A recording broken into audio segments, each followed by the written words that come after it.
What's going on, guys? Welcome back to United View. How is everybody doing? Welcome back to another full view, kind of, partial view, sort of. We're missing some folks this week, but it doesn't matter. We've still got plenty to talk about. Joined once again, it's a repeat of yesterday's full view with James and Cam. James, how you doing? Yeah, not bad, mate. Had a full 24 hours to digest yesterday since the game, so it's not getting any easier. But yeah, we're doing all right. Good. Cam, how you doing? Oh yeah, a lot better than yesterday. Whole day of not watching United, so always good. Well, you say that, and then you call off, and it kind of fits into what we're talking about today with United being out of control. You call off a little bit, slightly from the results, and then things just carry on. It's a never-ending story, is it, with Manchester United? It's always another drama. So we touched on this yesterday during yesterday's full view. We spoke about Rangnick's comments after the game regarding Anthony Martial. So if you didn't hear that, this is the quote.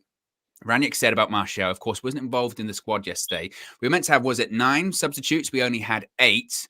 He was asked, why did you only have 8 substitutes? He said, well, he, referring to Anthony Martial, did not want to be in the squad. He would have been in the squad normally, but he didn't want to. And that was the reason why he didn't travel with us yesterday. So at the time, Rangnick basically said Martial didn't play, he didn't travel because he essentially refused. Well, late yesterday night, nearly about midnight, Anthony Martial put on his Instagram story the following quote, refuting what Ralph Rangnick has said. He said, quote, I will never refuse to play a match for Manchester United. I've been here for 7 years and I never disrespected and will never disrespect the club and the fans. So where do you start with that one, James? It's quite a lot to take in, I think. If anyone watched last night, then they would have probably figured out I'm not the world's biggest Anthony Martial fan. I'd quite happily see him go. And as soon as those comments came out from Rangnick, I was pretty disgusted, to be honest. As I think most of us were, we kind of took the side of the manager. Like, at the end of the day, you're paid to play for United. You should be turning up. Then that Instagram post came out from Martial that you've just read out. To be honest, it didn't really change my opinion on it that much. I just think it's hollow words from Martial. I'll get into why potentially a little bit later. But saying he's never disrespected the club, I completely disagree. There may be reasons for it, but in 2018 on a pre-season tour of America, he went AWOL for 8 days.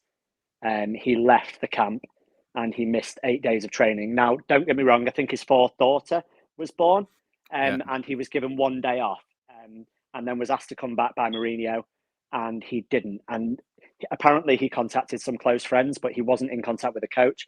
And when Mourinho was asked where he was like, hopefully he'll come back. We don't know. So if that's not disrespect of the club, I don't really know what is. You might think there's a reason for that and you might think that's justified. But in my mind, that club pays your wages. That is your job. You should be telling them and keeping them in touch. Like if I'm not going to turn up for work for a week, I'm probably going to let my boss know, you know? Yeah. I mean, Cam, like, the Martial's saga, it's been really strange of him this season, hasn't it? Because obviously we know he wants to leave. Sevilla were interested, didn't live up to Man United's demands. We know the demands are full wages, loan fee, etc.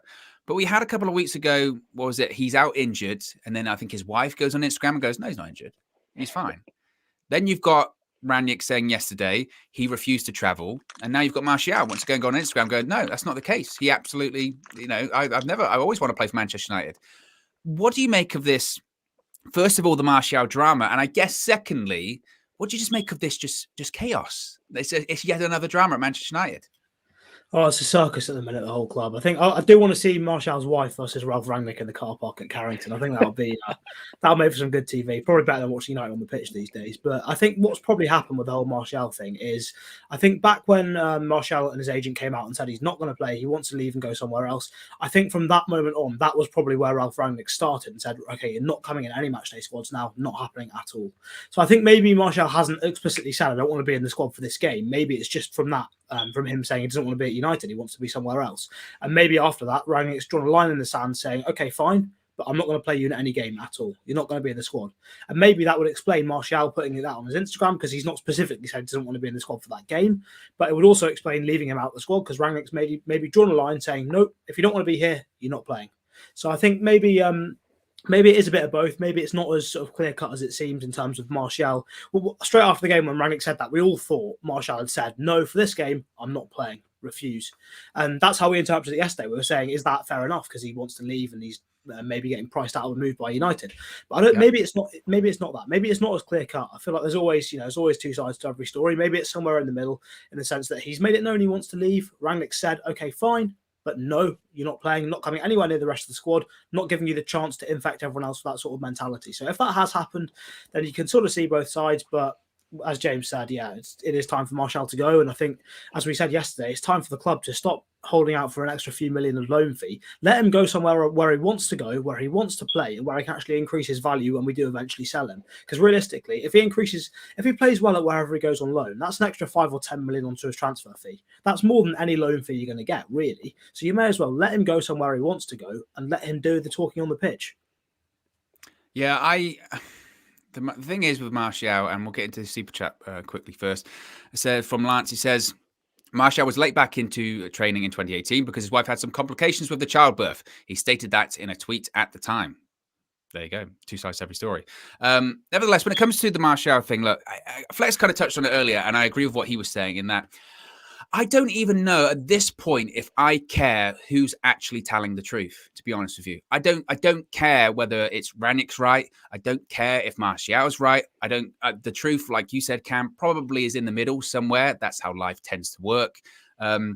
We're also talking about maybe different languages, different interpretations. We're talking about maybe talking through intermediaries, agents as well. So a lot can get mixed up in that. The thing that bothers me the most is this just ongoing saga that is Manchester United at the moment.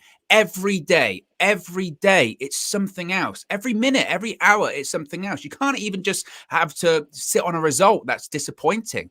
The result's almost gone at this point because now we're focusing on Martial and Ralph Rangnick butting heads or saying who's telling the truth, who's lying. Another transfer dilemma, or it's the players coming out, they're not happy, or training's late, or the booths in the canteen have changed, or this, that, and the other. It's always something. And granted, I know that comes with the territory of Manchester United, right? You're a big club. Scrutiny, biggest club in the world especially when it comes to people talking. If you want to get clicks for your website, if you want to sell papers, if you want to sell magazines, you talk about Manchester United. I get that, but it's just constant. It's constant.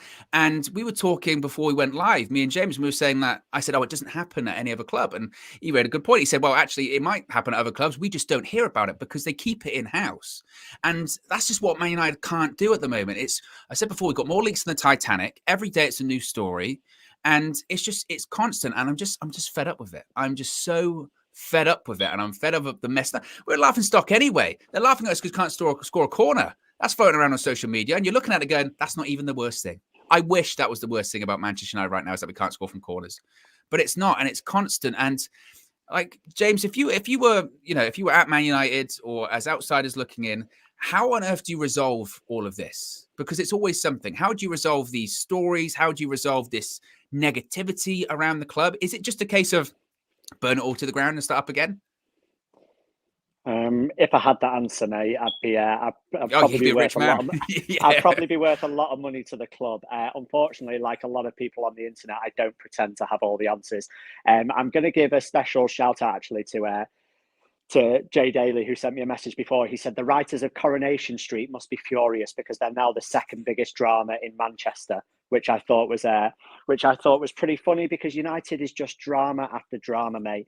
You mentioned more leaks than the Titanic. It's crazy, right? Because one of my main issues with Manchester United is the lack of transparency around the club. Like, we don't know how long people are out injured for. We don't know the ins and outs of anything.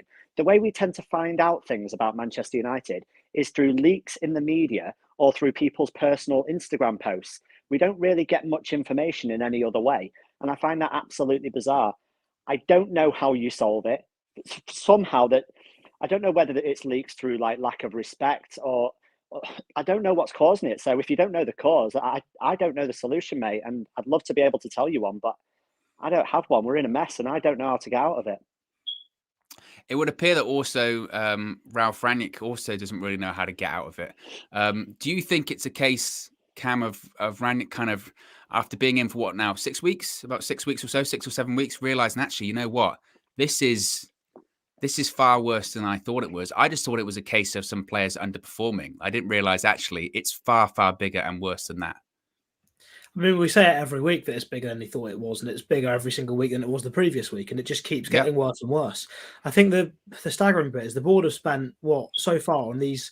I think on Maguire, Sancho, and Wan-Bissaka, the board have spent maybe 250 million on this cultural reset built around these English players, and none of them are performing, which is a massive, massive problem because they've built this whole thing as a complete reset of culture, going back to the United way or whatever, and none of these three players are actually doing anything useful on the pitch. Maguire's making constant mistakes. Sancho hasn't really turned it on yet. And Wan-Bissaka, I mean, half the fan base don't want him anywhere near United at all, including me, to be honest. But it's the state of the whole thing is ridiculous. We've got, as you say, the only way we're finding out stuff is Instagram and leaks. There's no official communication. I think what really irritated me, someone mentioned it in the chat last night, I think about 2 a.m, they posted a tweet congratulating Van der Beek on 50 appearances. What a joke. What a joke.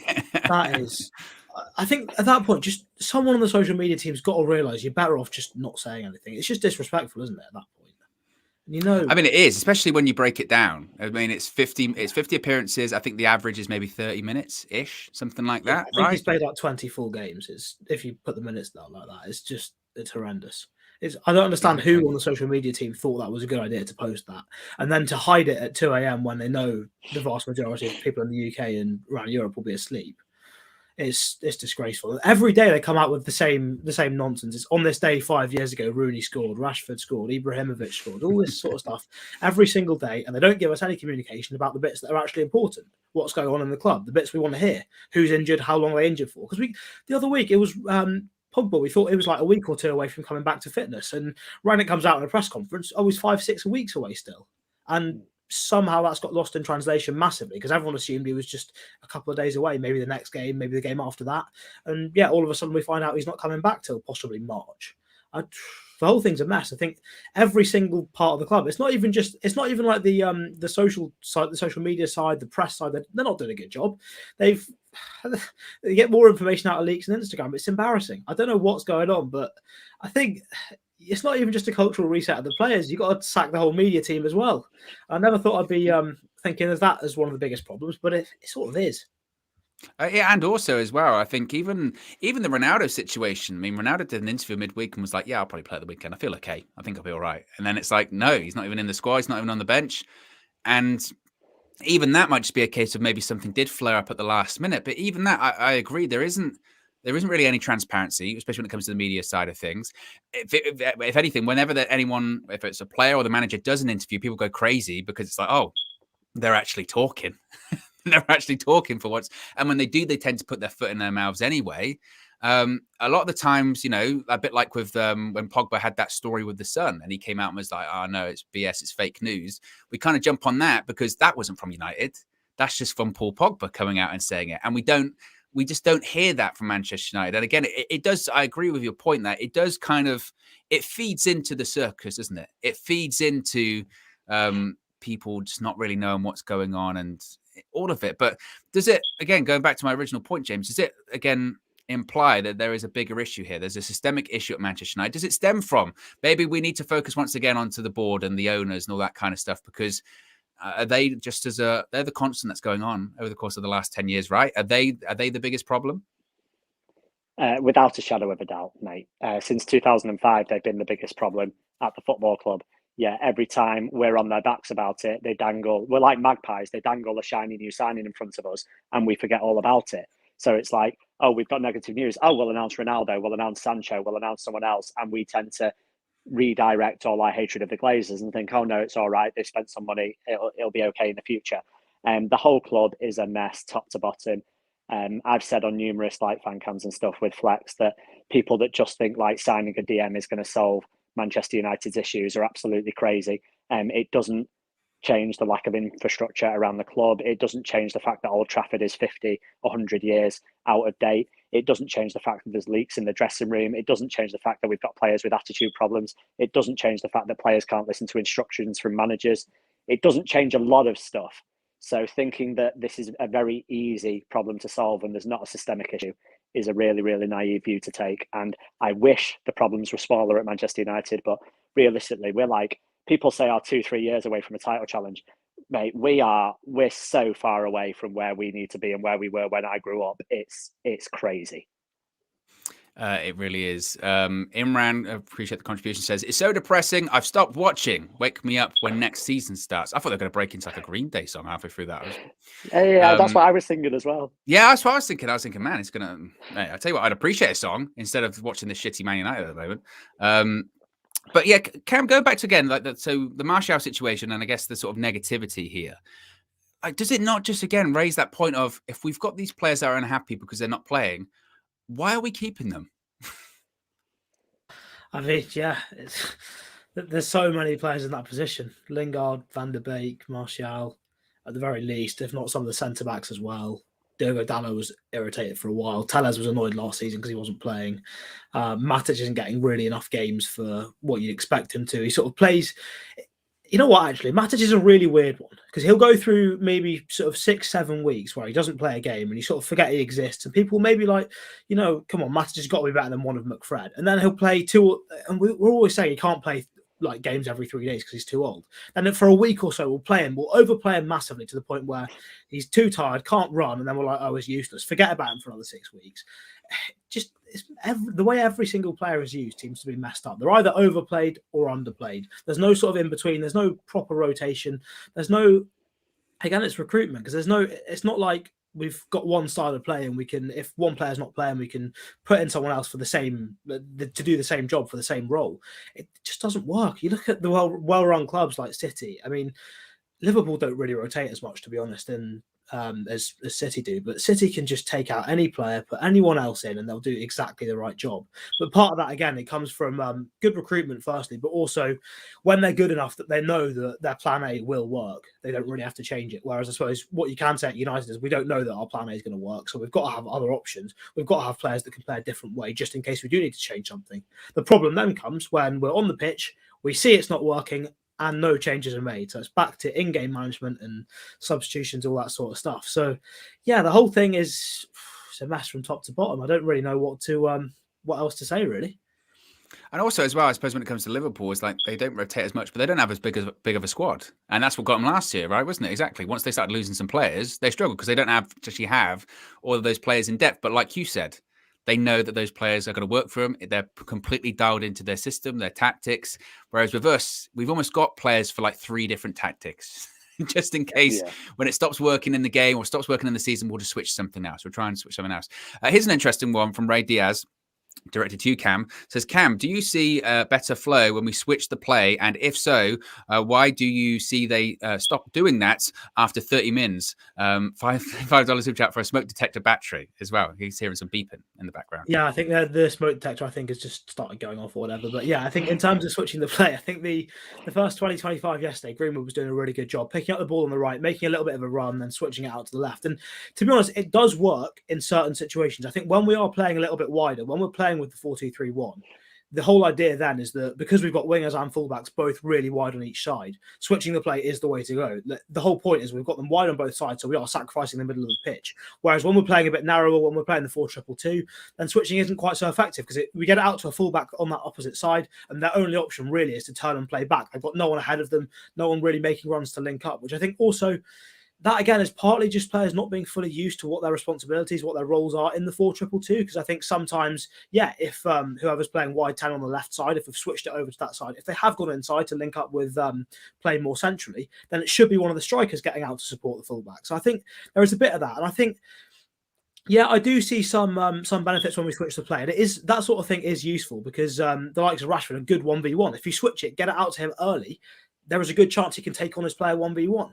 But if then he's devoid of confidence and just turns back and passes it to Luke Shaw, we just start the whole thing again. We start the whole build-up all over again. So, yeah, switching the play is good, but it's more what comes after that. It's if we can't get the support there quickly enough, if the support, rather than sort of dragging players away from the player that wants to go 1v1, if they're dragging players into that area, you're making it harder. I think sometimes we just make the wrong decisions. So I think whether it's switching the play or trying to play through the middle, it doesn't really matter because the players are making the wrong decisions. I think the smoke alarm's getting worse by the sounds of things. But yeah. Yeah, we seem to be making the wrong decisions.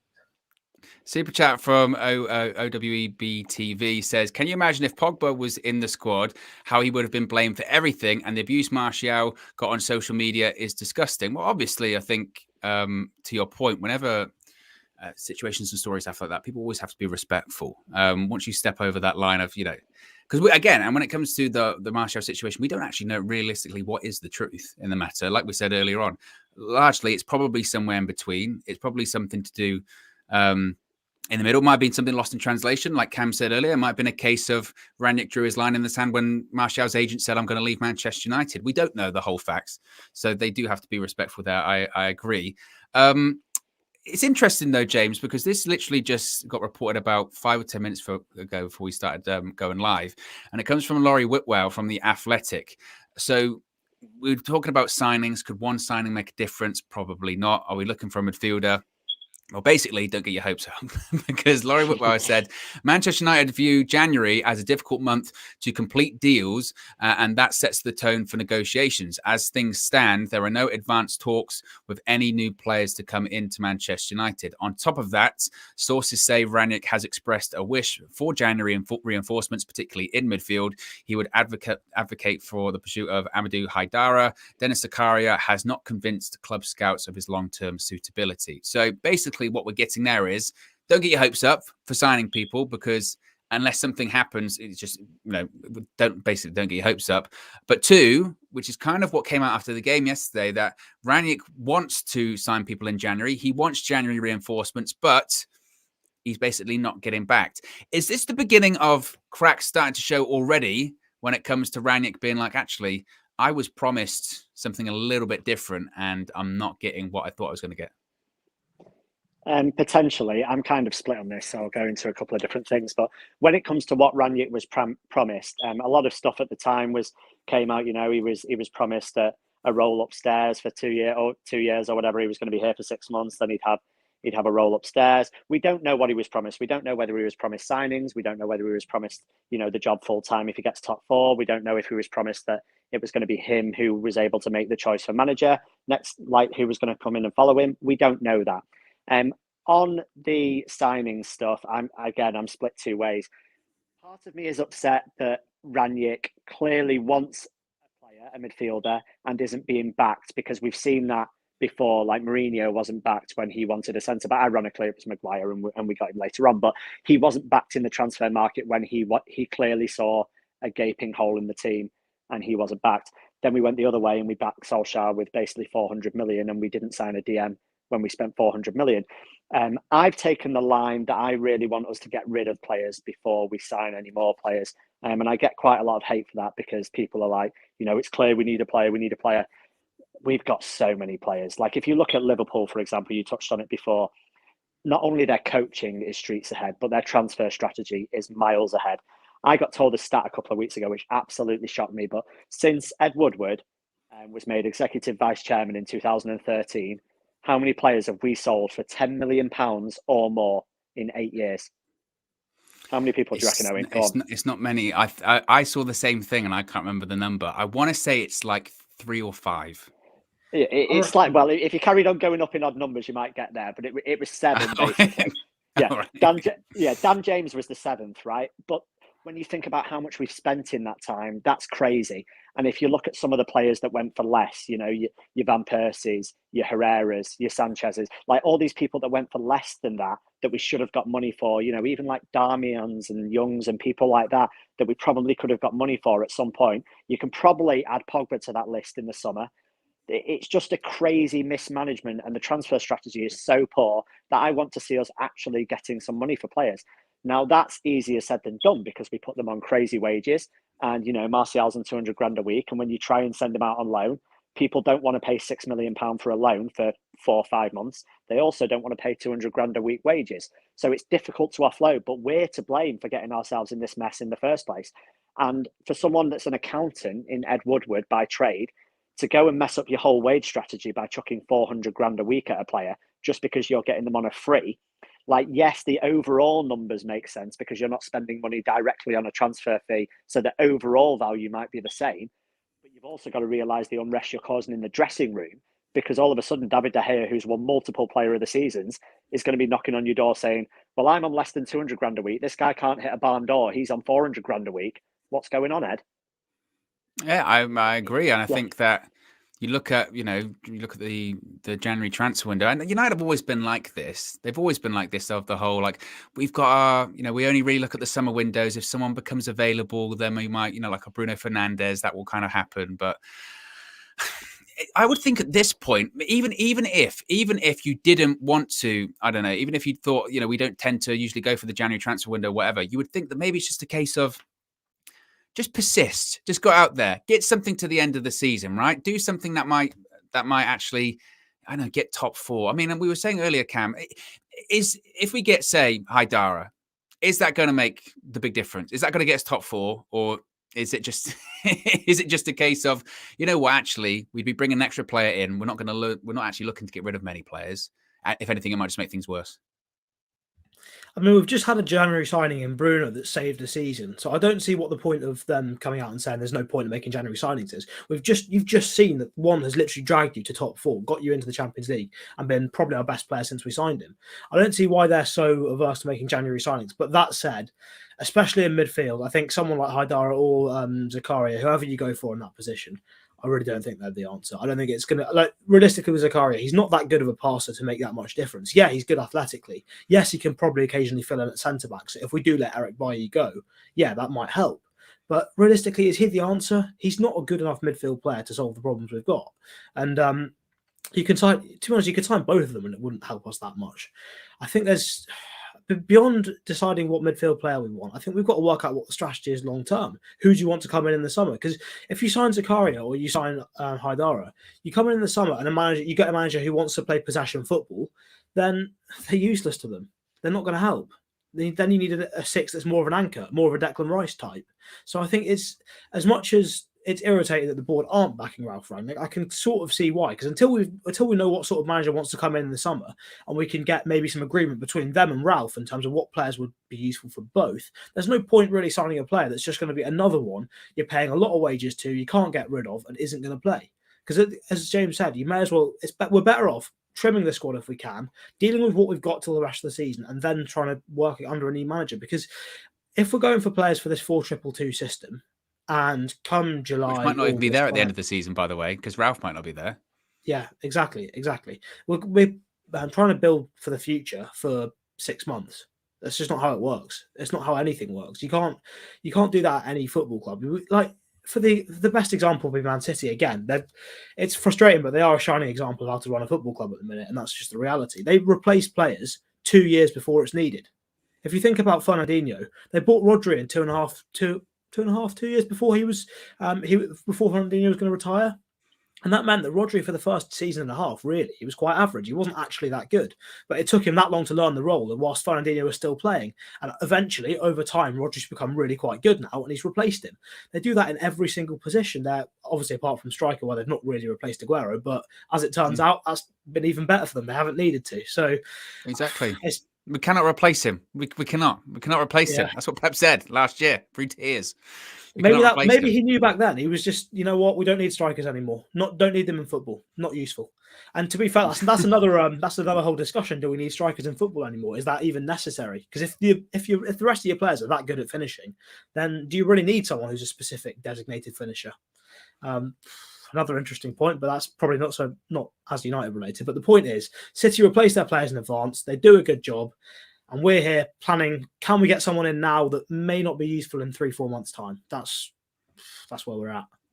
And in fairness, I can almost see the United's perspective when it comes to that. If Ralph Rangnick does want players, and the thing is, it's slightly different, isn't it? Because technically whilst Rangnick is an interim manager, he is still technically going to be around at the end of the season. It's not a case of bringing players in, but then you're never going to be around, so they don't actually fit into the club. He's still going to be, we think, sort of around behind the scenes in this consultancy role. So maybe in his mind, him recommending Haidara or Zakaria or whatever, he's like, no, I'm setting you up for the future because even the next manager might use him or whatever. But I do get United's perspective on the other side of it, saying like, you're here to the end of the season in this capacity. Let's just get to the end of the season. It might be really bad. And maybe, is that the case now then, James? Are we getting to the point where, well, we do have stuff still to play for, Champions League, FA Cup, trying to get top 4.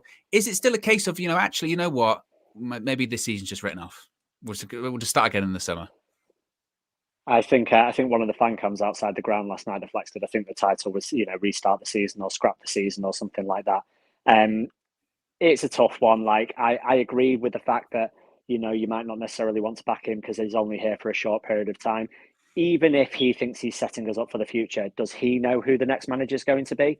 No. So he doesn't know if a player is going to suit the next manager's style or not. We're just all assuming that the manager that comes in, whether it's Ten Hag, Pochettino, or someone else, is going to want to play the same style of football and the same formation as Rangnick does, and that might not be the case. Have we still got stuff to play for? Yeah, we're still in the FA Cup and we can still fight for top four. I don't think it's done. I think it's more difficult now. But like Cam said last night, if we can use this time over the next couple of months, scrape results, try and build up a way of playing that is more successful, then maybe by the times we're playing the people around us, then we'll be more set in our ways and we'll have a better chance of beating them. If we take points off those around us, then we're going to have a chance in a top four race. Champions League's looking a bit tough. I went on record as to say I backed us for the Champions League at 16-1. That's looking like dead money now, I think, to be honest. I even told people to clip it up because I was like, yeah, I'm confident. We've got a manager that can grind out results. It's fine. We've got a decent squad. Like, I fancy a trip. Where is it? Like, we'll go. And so backed us at 16-1. But unfortunately, I think that might be dead money. Although I do fancy us to get past Atletico, but I just want a bit of a cut run so the season's not over, because as much as we're saying, oh yeah, like people are saying scrap the season, like we don't get we're not alive for long enough to get loads and loads of seasons. Like, I want to remember each individual season and all the games, and I'm still a fan. I'm still going to support them, even though the club are obviously in dire straits right now. I still want them to win every game possible. So yeah, let's go have a cup run or something like that. And it's my smoke alarm, by the way. It's going nuts. Oh, by the way, okay. Well, between we'll mute you, so it's be okay. Super chat from Ray Diaz says Fred was mostly invisible yesterday, but he seemed to be up to press that nobody but him and Elanga were doing. Fans craving a press. Will it happen? Cam, is a press going to happen between now and the end of season when it comes to Ralf Rangnick, or like we said yesterday, has he just given up on that? I don't think he's given up, but I think he's realised that first, before you can start doing anything like that, it's going to take a long time. Because I think he's realised that maybe the players he's got in his attack that he's got to choose from aren't well suited to it. I think the players he's got on the wings aren't well suited to supporting it. So I think what he's done is he's stripped everything back and he's trying to see what works at this moment in time. So I think he's worked out yesterday that Anthony Elanga and Mason Greenwood, if they play on the wings, they'll track back, they'll help out, they'll get into the defensive shape, and that the team, as we saw in the first let's say the first half, the team do defend fairly well when they're all actually on the same page doing the same thing. What I think the next stage really is that, can you build on that so that, yes, when we're under pressure, they can sit into that shape, but when we're trying to attack the game, trying to go at the opposition, we can start pressing.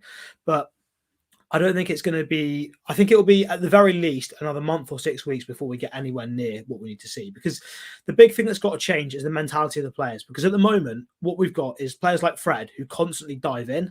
And we've got also then players like Matic, who played alongside him yesterday, who, if Fred dives in, Matic is left covering. And if he's got to cover a huge space, he doesn't have the legs for it. So if you're going to have players that dive in, you need other players who can cover it. And if you're going to try and take time to coach the diving in aspect out of Fred, then that could take you 6 months to a year, if not longer.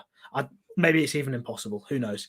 But to be fair, he's done it with Bruno. Obviously, Bruno yesterday was a lot more disciplined. So maybe with Fred, it is possible. But I think the biggest issue is that he's got to change attitudes and mentalities of players who really, they don't want to be changed, I think, in a lot of ways. I think a lot of these players want to just go out and do their own thing without really thinking too much about the team.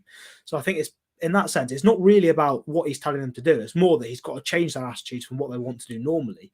I think that's what's going to take the time. That's what's going to be a difficult bit for Ralf Rangnick. So, yeah, when we're seeing little tweaks, I think long term, what we saw yesterday in terms of Bruno sitting in midfield 4 and Fred being in that front 2 to press, I don't think that's the long term solution. I think long term it will be Bruno in that front 2 again and Fred sitting in the midfield. I think that's just more likely to be the way it works. But I think it's a long, long way before we're even thinking about that sort of stuff. I think before we're doing that, he's going to be thinking about, can he maybe change the formation to something that suits him a bit better?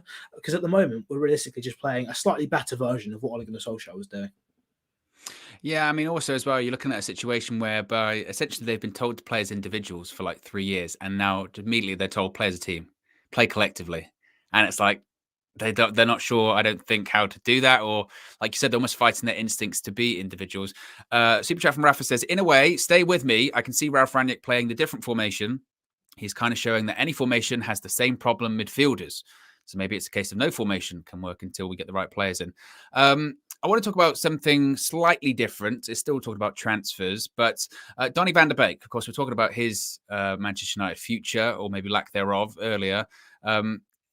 This is just a really strange one, I think. So this is coming out from The Telegraph, specifically Luke Edwards from The Telegraph, saying that Donny van de Beek has rejected a loan move to Newcastle because of their perilous league position. Newcastle had approached van de Beek through intermediaries. So what do you think of that one, James? Do you buy that much into it, or do you think that's just a case of, I don't know, paper talk? Or because to me, for a guy that's not playing, I'm not sure why you'd be turning down any moves anywhere, to be honest with you. Yeah, I take a lot of transfer news with a pinch of salt, to be honest. I don't tend to believe it until they're holding up a shirt one way or the other. I think sometimes people just write stuff to get clicks, and because obviously they have space to fill in the tabloids. From Donny van de Beek's perspective, it would be very strange for him to turn that down. There's a World Cup in December in Qatar, and he should very much be part of the Netherlands' plans. He's not at the moment. If he's sitting on the bench and 50 appearances or not, like when you're averaging 2-3 minutes a game, you're not doing enough to show your national coach that you deserve to be in the squad. I think it's very bizarre of him to turn down a loan deal because of their perilous league position. Like, you can help them get out of that perilous league position, and even if that perilous league position stays perilous, you're on loan, so you can come back. So you're not going to end up in the Championship. You're going to come back. So that makes no sense in turning it down for that reason. If he just would have come out and said, you know what, I don't fancy the weather in the northeast. It's quite cold. I fancy staying in Manchester, collecting my 100-odd grand a week and sitting on the bench. It's exactly the same. It's the same thing. Like, literally, I'm like, I don't get why he would turn that down, unless what we think all along is incorrect. And maybe he doesn't want to play. Maybe he's perfectly happy not playing. But when you see him warm up and stuff at Old Trafford, you would think he's really eager to get on the pitch. Like, obviously, his name gets chanted whenever he goes up and down the sidelines. Like, people go nuts. He always gives a round of applause to the crowd and stuff. So you would think, as a young, exciting player, he would want to play football. But that decision screams not wanting to play football, unless he's been told and promised that he gets game time under Rangnick, which has been a problem for years. We used to get it under Ollie. Oh yeah, you'll get game time, Jesse. You'll get game time, Anthony. You'll get game time. Like, all these people. It's like, there's only 11 players that can start, Ollie, right? You do know that. You're promising everyone game time, and only 11 can start. So unless that's the reason, I find it very strange that he's turned that move down. But I take transfer news with a pinch of salt.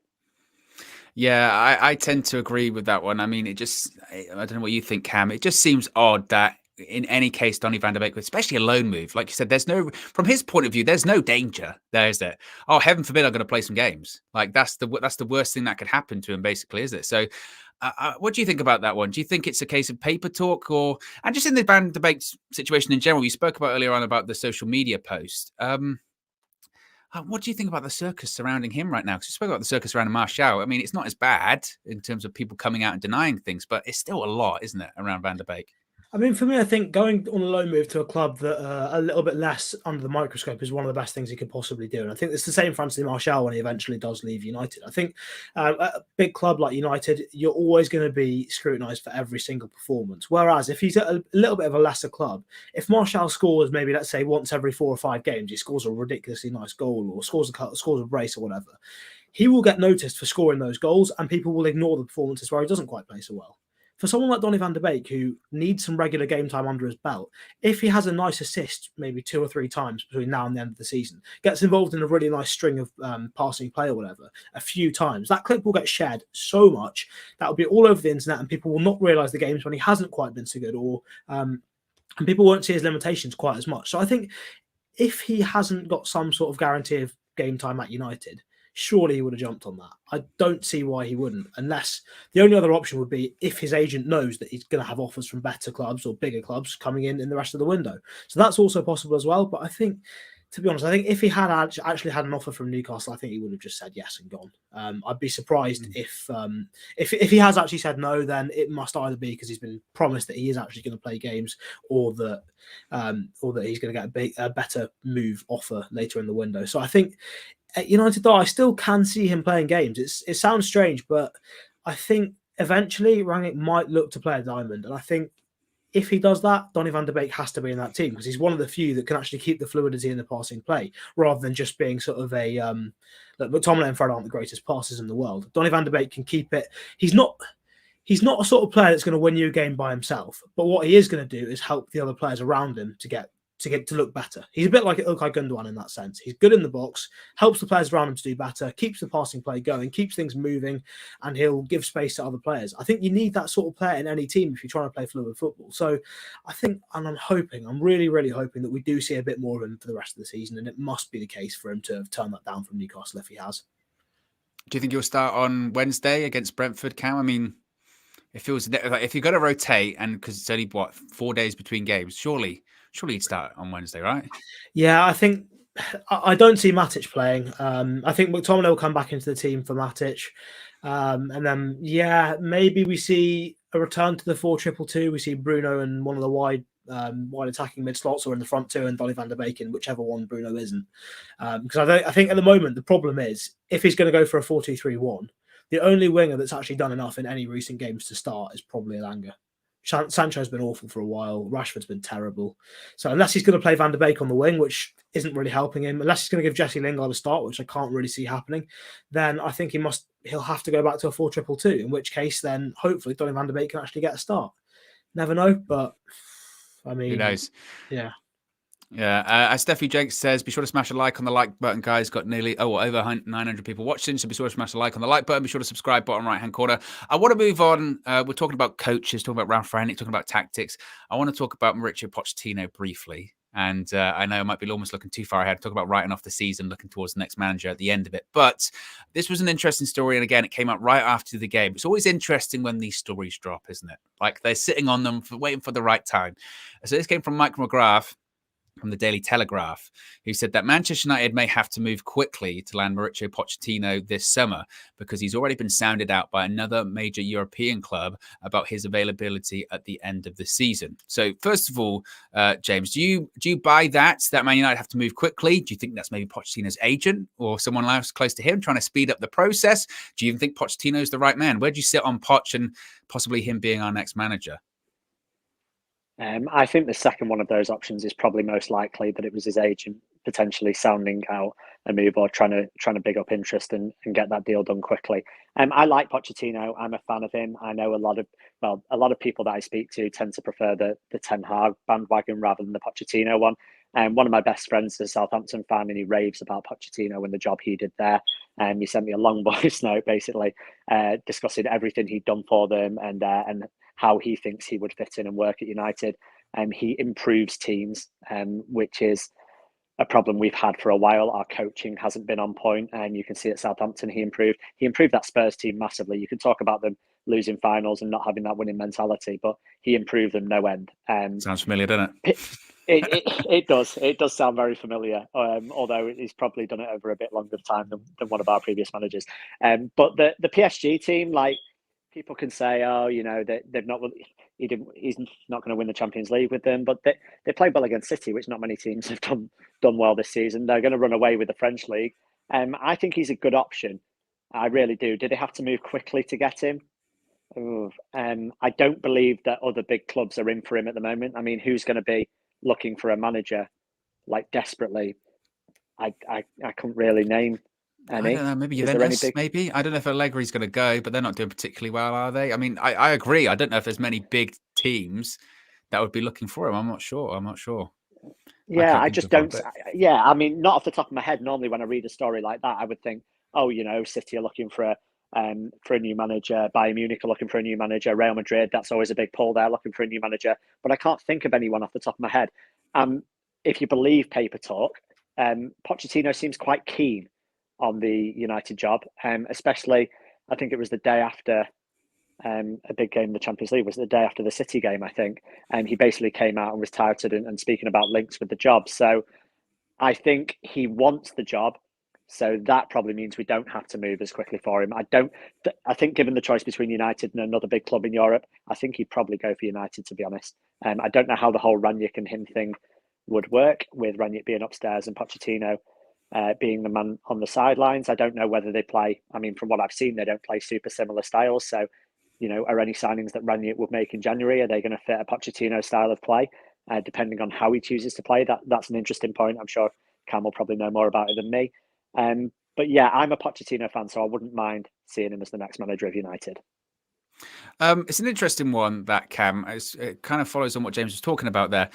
If it was Pochettino at the end of the season after Ranić, is that necessarily a smooth transition? They don't necessarily play similar styles of football. And on top of that, could you even look at a situation where some of these players at this club, where Pochettino can legitimately improve them, and maybe it's not a case of bringing in as many players as we thought we need to, I guess?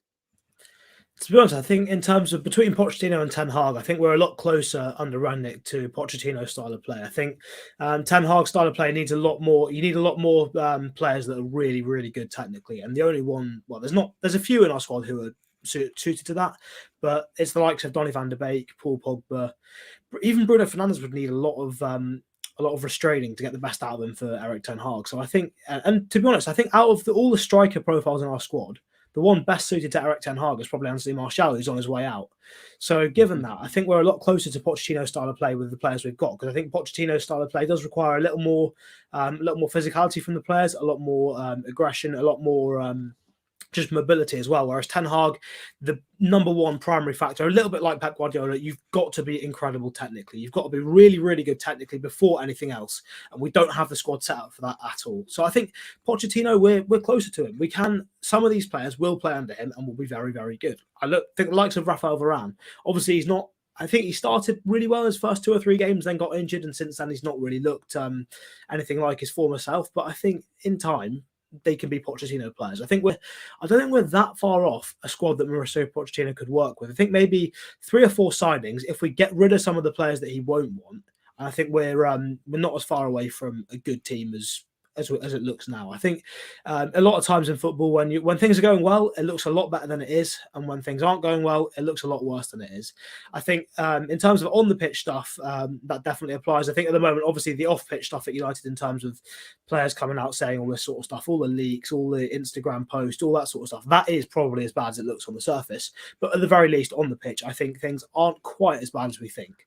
And I think obviously a good example would be this weekend. I mean, there's a lot of negativity about the result, but as we said yesterday on the show, we actually played not fairly well. We played better than we've seen in a lot of games. And there's games that we've won and played worse than that. So there is some progress. It's just about whether it's sustained now, really. But I think, we're not that far away from a Pochettino squad. And I think the longer things go on, I think the better option probably is Pochettino. And as James said, I can't see any other big European clubs really wanting him. I don't know who.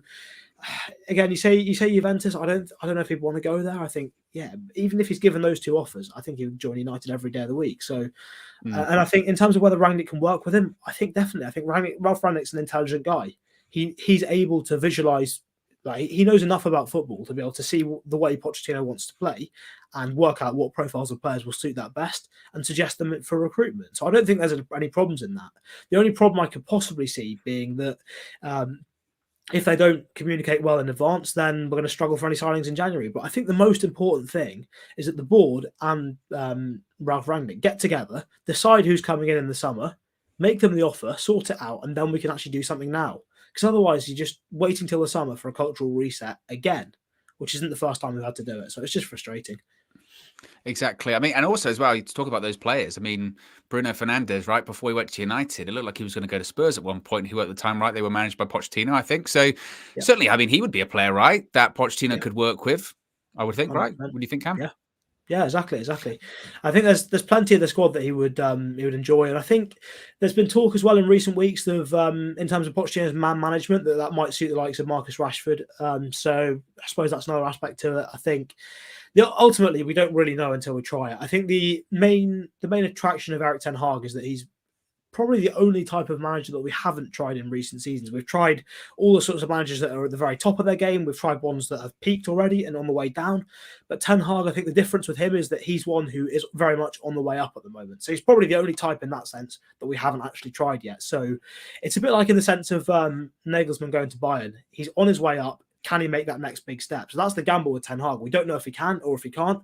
I think the way his Ajax team play on the pitch, sometimes it is a little bit too chaotic, and I think he would have to rein that in a little bit at United, because I think in the Premier League some teams are a little bit better than in the Dutch league. They can exploit that. If you are too chaotic at times, if you are too messy, then other teams can take advantage of it. But I think, again, Ten Hag's probably intelligent enough to know that he would have to adapt that. So it's one of those where you don't really know until you try it, but at least with Ten Hag, it's something different. The argument with Pochettino is, can we win things with him? To be honest, I think we're as far away from winning things with Pochettino as we would be with Erik Ten Hag. I think the amount of changes Ten Hag would have to do to that squad, and the amount of transfer windows he'd need to get a team that he can actually play with, would take just as long as it would for Pochettino to get us to a trophy. So I don't think that's really a problem in terms of Pochettino's record previously. Yeah, I think it's interesting. I think the thing is with the Pochettino Ten Hag thing, it's almost a little bit like, I guess the thing is with Poch is we probably know what we're going to get there. And it's his dream job. He's not been shy about it. I do find it funny that he's like, I want to be in Manchester. I want to be Manchester United manager, so I'm closer to my family. His family lives in London and his job's in Paris. Like, if anything, he's actually closer. He's actually closer in Paris than he would be in Manchester. But I guess it's just being in the country, right? And it's his dream job. So I appreciate that. I think he would improve the team that we have at the moment. I think, as you mentioned, Cam, we're probably more closely suited to a Poch side than the Ten Hag side. The issue is with the Ten Hag one, I think, like you mentioned, that it's because it's something different. It's because it's some guy that it does appear to be on the way up, on the ascendancy, as opposed to these established managers or managers that are past their prime. And if Ten Hag did go elsewhere to another club and just like won the Champions League or turned up trees, you'd be like, oh, we could have had that guy. And things have in other places with Poch, like at Spurs, it didn't end particularly well there, and you're worried that could happen at United. But we're already living there, I guess, at the moment, right? So what's another part of it? I don't know. Zayn Mias is in with the super sticker as always, because you didn't even play today, Zayn. To be honest, why are you laughing at us? We're the one actually playing games. Yes, we dropped a 2-0 lead yesterday, but still, we didn't run off crying like your lot. No, I don't want to play. Got injuries. Jacques has been red carded.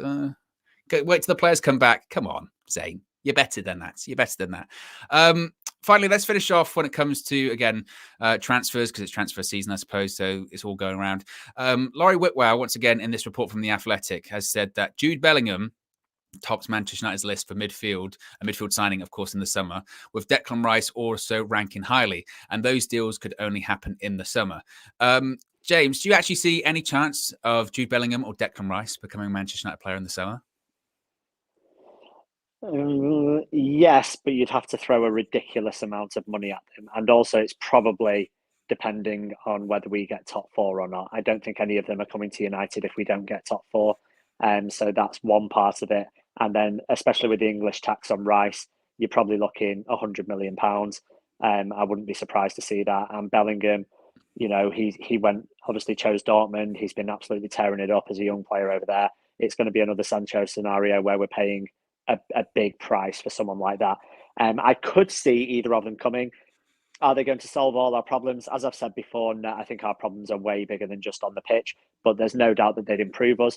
Declan Rice is someone that I've been more and more impressed the more I watch him, to be honest. I've watched quite a bit of West Ham this season, and he impresses me a lot. However, and this is kind of another way to look at it, I think we need a defensive mid that sits, a destroyer, right? So someone that, if we want to play 4-3-3, which I think is probably a good option that suits a lot of our players going forward, we need an absolute animal in the middle of the pitch. Could you coach Declan Rice to be that person? Yes. But also you're limiting one of his strengths, which, like McTominay, is to get forward, break forward and drive play forward. And I think he does that quite a lot for West Ham. So I think as much as I'd like to see him signed, I don't think the way he plays at the moment is the best for Manchester United going forward. And I think you'd kind of have to restrict him and pull him back a little bit. And does that make him slightly not as influential a player? Maybe. But I don't think how he plays at West Ham is exactly the type of player that we need at the moment. Cam, what do you think about that one? I mean, Jude Bellingham, the guy, considering how young he is, like what he's capable of is actually unbelievable at times. It really is. Yeah. What do you think about Bellingham or Declan Rice? What do you think about them possibly coming in the summer? How realistic do you think they are? As James mentioned, is it a case of Champions League or bust? What do you think about those two? And would they fit in our system? I think, yeah, Champions League or bust is probably true. I think it's like neither of them are going to want to play for a club that's in the Europa League or the Conference League or even not in Europe. But I think I do slightly disagree in terms of Declan Rice. I think, yes, in recent years, obviously he's got better and better and better every single season, and I thought he was a United target and a player we should have signed 2 or 3 years ago. But the player he is now, he's 10 times the player he was back then. But I think, and obviously at West Ham, because their midfield realistically it's not a Man City midfield, put it that way. So you can afford to give Declan Rice a bit more license to go forward. And I think if he comes to United, you do what he was doing a couple of years ago. Before he was pushing forward so much, he was that sitting player. That's what he was doing. He was sitting as an anchor, wasn't quite as mobile as he is now. His passing wasn't quite as good as it is now, but his experiences at West Ham mean that if he was playing as that six for United, if he was sitting in front of the defence, if the opportunity pops up to go forwards, he's good enough to do it. He's good enough to carry the ball forward. But the difference between him and Scott McTominay in that respect is that for Scott McTominay, that is probably his best attribute. It is going forward, driving with the ball, carrying it forwards. For Declan Rice, he's a fantastic defensive midfield player. He's in the right place. He knows where to be for interceptions. If players come into his zone or if he's overloaded, he knows how to deal with those situations. He's a good tackler, actually good at sort of getting his body in the right place, which Scott McTominay often struggles with, which is why you see him give away so many free kicks. I think Declan Rice defensively is really, really strong. So I think, yes, you do take out the best part. Well, you take out an important part of his game at West Ham now, but you do that to make the team better. And I think if you look at someone like Rodri, for example, I'm sure he can. If he was in that West Ham team, he would be able to drive forward and go forward with the ball. Fine. But at Manchester City, his primary job and his job to help the team is to just sit where he is, pass the ball forwards, move it on quickly. And so I think Declan Rice can definitely do that, and I think that's the way to get the best out of him. So yes, you do lose a bit of his game individually, but I think sometimes you've got to do that for the sake of the team. So it's a bit like with Paul Pogba. Sometimes we're saying, does playing him deeper take away some of his best attributes? Yes, but if it makes the team function better around him, which is still a big if, but if it does, then sometimes it's what you've got to do. So I think, yes, I do see the point in terms of that's not the way he's playing at the moment. He's playing more of a box-to-box player at the minute, but he is definitely capable of playing as that lone six and being a really, really good player doing it. So I think he'd be a fantastic signing. And Jude Bellingham, yeah, as you say, the things he's doing at his age is ridiculous. What a player. I think if we can get anywhere near him, yes, please. Serious player. I think the only thing with any Bellingham transfer, this isn't even related to United, is that Erling Haaland is leaving Dortmund in the summer. We know that's happening. The release clause is there. There was a weird thing the other day, wasn't there, with Haaland saying, they're trying to make me make my decision now and all this kind of stuff. He's going. He's obviously going. Because of that, Dortmund are like, right, we'll keep Bellingham, obviously. Why would we get rid of... That's why, like the last year, they said, oh, they're going to sell Sancho and Haaland in the same summer. Of course they're not. Dortmund have always been a club that buys players to sell them on, build them up, big fee afterwards, but they're very calculated. They know it's going to happen, but they stagger it out. Haaland will be next summer. The following summer might be the Bellingham summer where he goes somewhere, and he'll be, no doubt, £100 million player. Easy. And that's not even necessarily to an English club. That could be anywhere. If anyone's got the money at the time, whether that's PSG, whether that's Barcelona would buy him and not register him, even though they spent all the money on that, so they wouldn't even be able to figure that one out. But you never know. Honestly, he's a £100 million player. Absolutely. Will United get him? I'm sure United want them both. I'm sure United are definitely interested in them both. It's one thing to be interested, though, and another thing to actually get those deals over the line. And like we were saying, who knows what they're going to be walking into? Europa League, Europa Conference League, Champions League, toxic dressing room, who's the manager going to be? All that kind of stuff. Nobody knows. These are questions that nobody knows. Who your teammate's going to be? No idea. You're going to be playing with Paul Pogba? Who knows? Is Cristiano Ronaldo going to be there? Maybe. As a player, it's certainly what you'd be looking at, to be honest with you.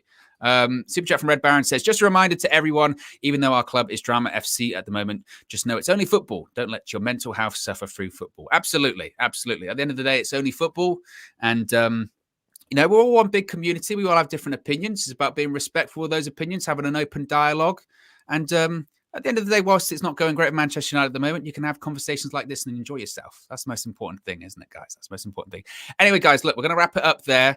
it's been an interesting full view. And like we just said about the drama there, as much as I hope it wouldn't, I'm sure it will continue. So there'll be plenty of more to come in the following 7 days. Plenty of football to come in the next 7 days as well, though. Obviously, we've got Brentford on Wednesday, and then we've got West Ham at the weekend as well. So big games coming up. So be sure to subscribe, bottom right-hand corner. Be sure to smash a like on the like button as well. We've had over 900 viewers for the majority of this video as well. So be sure to get the likes up on the video. And we'll all speak to you again very, very soon. Peace.